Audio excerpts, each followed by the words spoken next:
Hello, welcome to my channel. In today's video, we will learn how to make this simple striped and stretchy hat.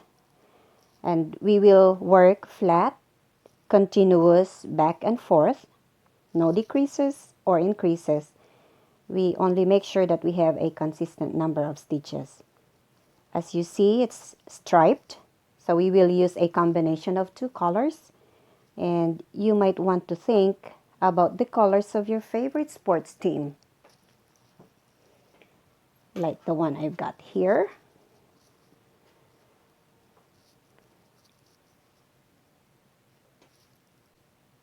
And as you see, it's very stretchy.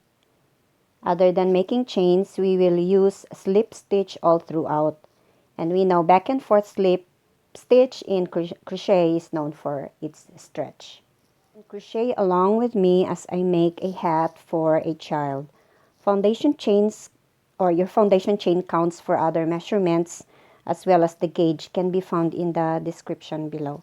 I let you decide for the circumference of your hat, but for this hat that we will make, I want it 16 inches long. Oh, just keep slip stitching and turning until you achieve the length that you want for the comfort of the wearer. So if you want to follow along, you can pause the video while we finish a portion. Otherwise, the segments can be found in the description below as well. And while you are there, please don't forget to subscribe to my channel for videos like this in the future. I really appreciate that. Thank you. So let's grab our materials and let's get started. For this project, we will need two colors of worsted weight yarn, our color A and color B. Both of these yarn that I will use are from Red Heart Super Saver in Jade and there's Jade and bright yellow.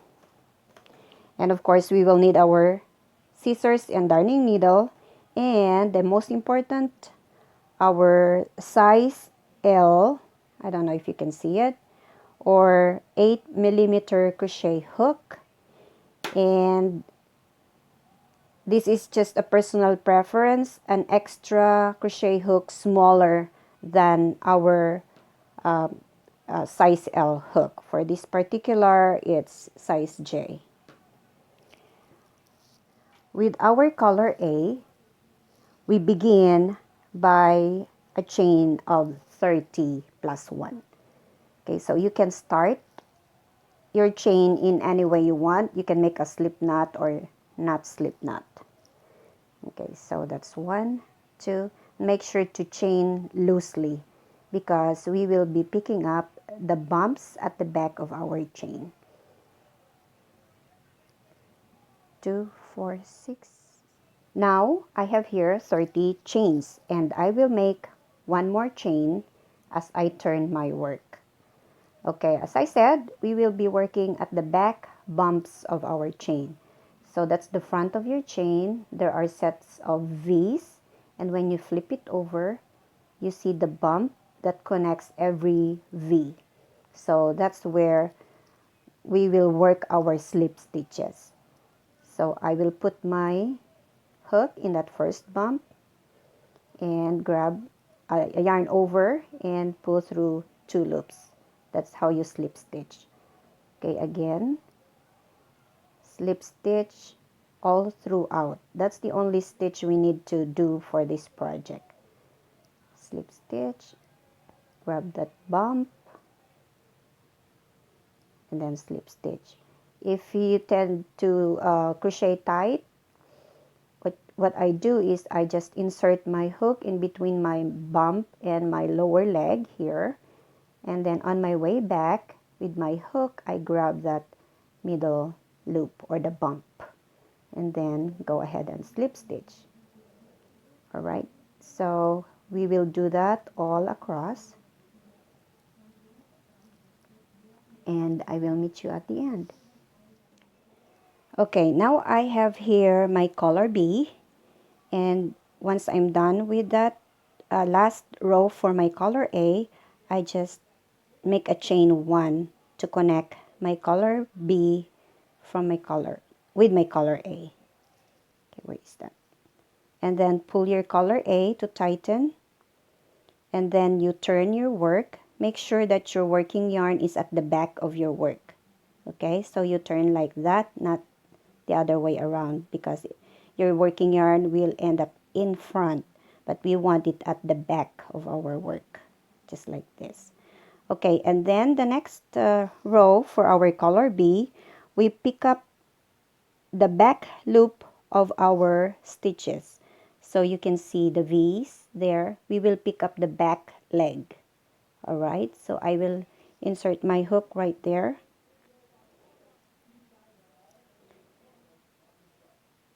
Okay, and then keep slip stitching and make it tight.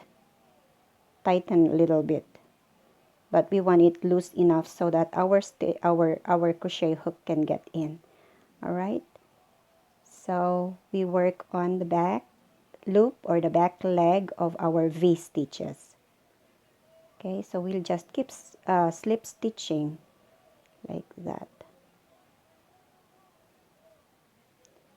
Okay, so this is where my my smaller hook comes in.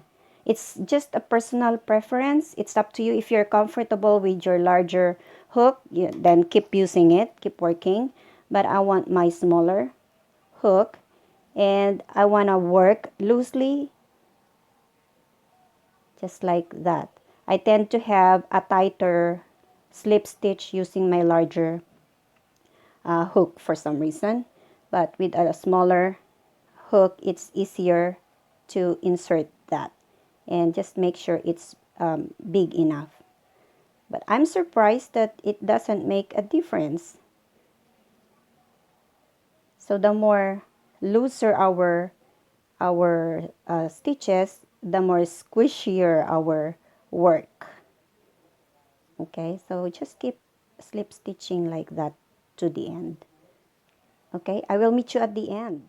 Okay, now I am at the end, and to turn, I chain 1 and then work a slip stitch on the back of my V again.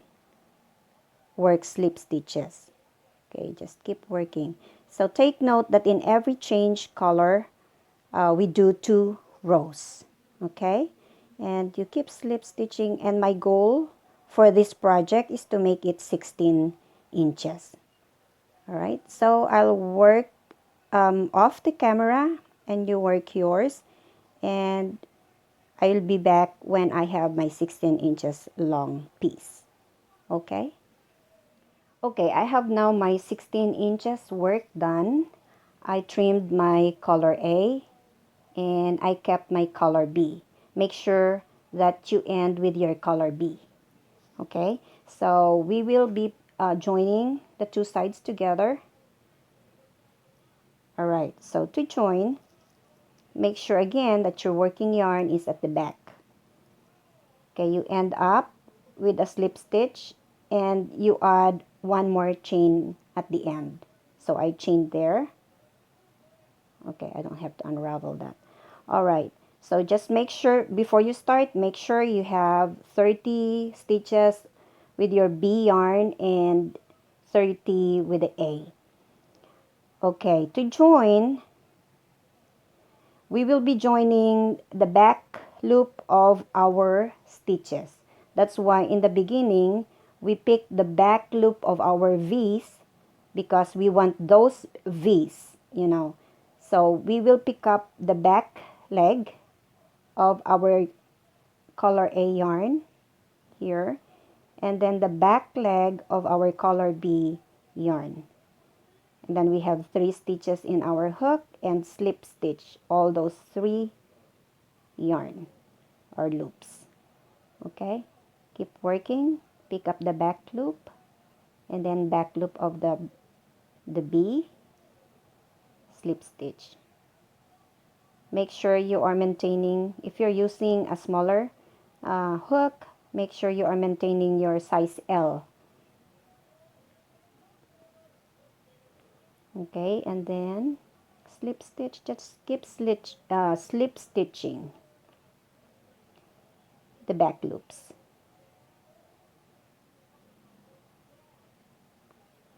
Alright, I will work offline again and I will meet you when I am done here.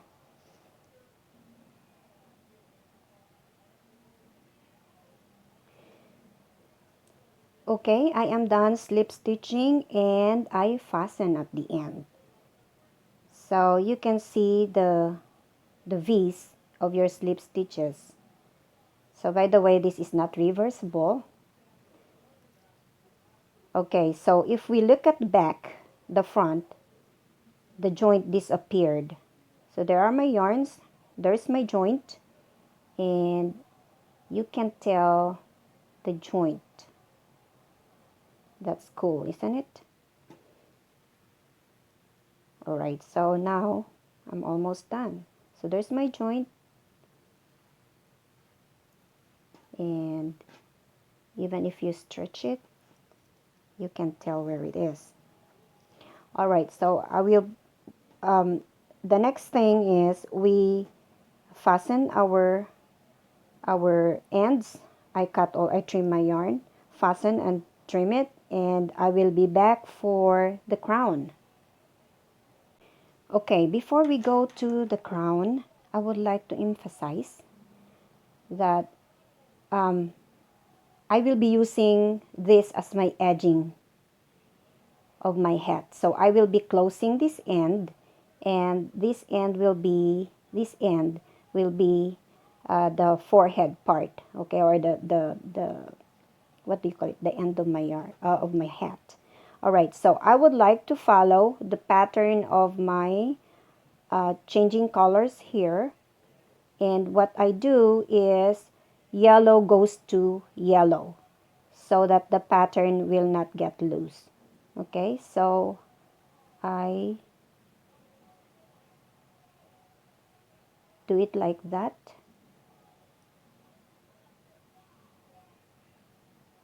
And just keep following the yellow. Make it tight.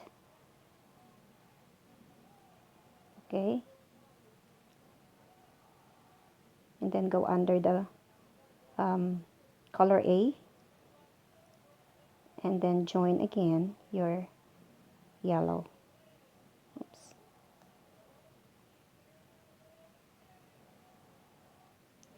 There's no correct or wrong way how to sew your ends.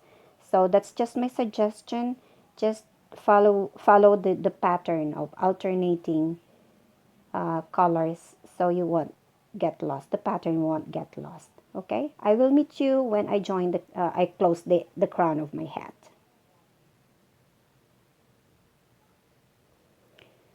Okay, I have sewn all edges, and now I thread my darning needle with one of my colors, and you can pick whichever color you want. So we're ready for the crown of our hat. Okay, so what I do is I will sew the yellow ends of my hat. So I will leave the green, because when I did that, I saw all the tops, all the ends, the crown became so thick. So there's a little character added when I did all the yellow and leaving out the green, just like that.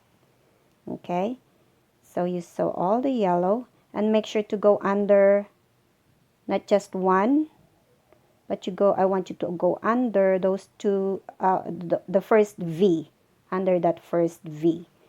I think that's more secure than when you just gather one on the top of the end.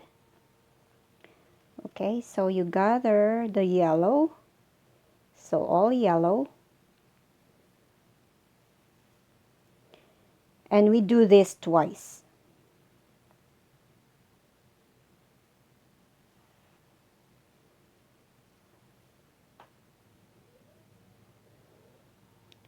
So I got the last end of my yellow, and I'm going to do it again.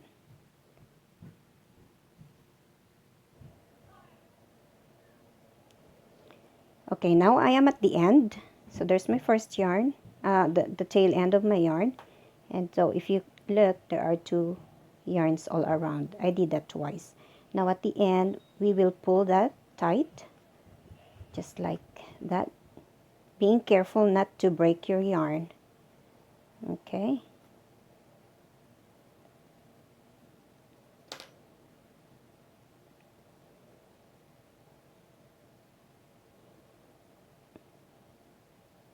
Okay, so if you see the crown, there is a little bit of character there.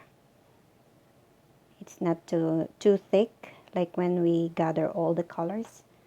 Alright, so the next is I will thread this twice and then pull. And that way my yarn is not visible. Okay, and it's secure. Alright. And then I will cut my yarn here. Maybe you want that yarn back in the back. Or you can use the tail ends to sew in your pom-poms, or you can just leave it as is. Okay, so oh, that's my son in the background. Alright, so that's our hat, and we can sew it if you want it, but you can cut it. It's secure enough, I think, so you can cut it just like that. So there is our hat. Now I have prepared here a pom-pom, and I can sew it on top, and I'm sure my son will like it. Alright, okay, so there is our hat. You can leave it like that or add a pom-pom, as I said. Okay, so look in the description below for the details that you want, and I hope I put them all there. But if not, you can just leave me a message in the comment section below.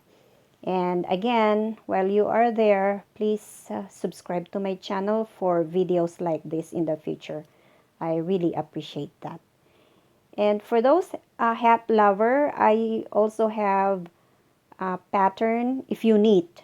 These are knitted hats. I have pattern in the Ravelry, and I will leave the link down in the description below as well. Alright, thank you so much for watching. So till the next crochet tutorial. Bye guys.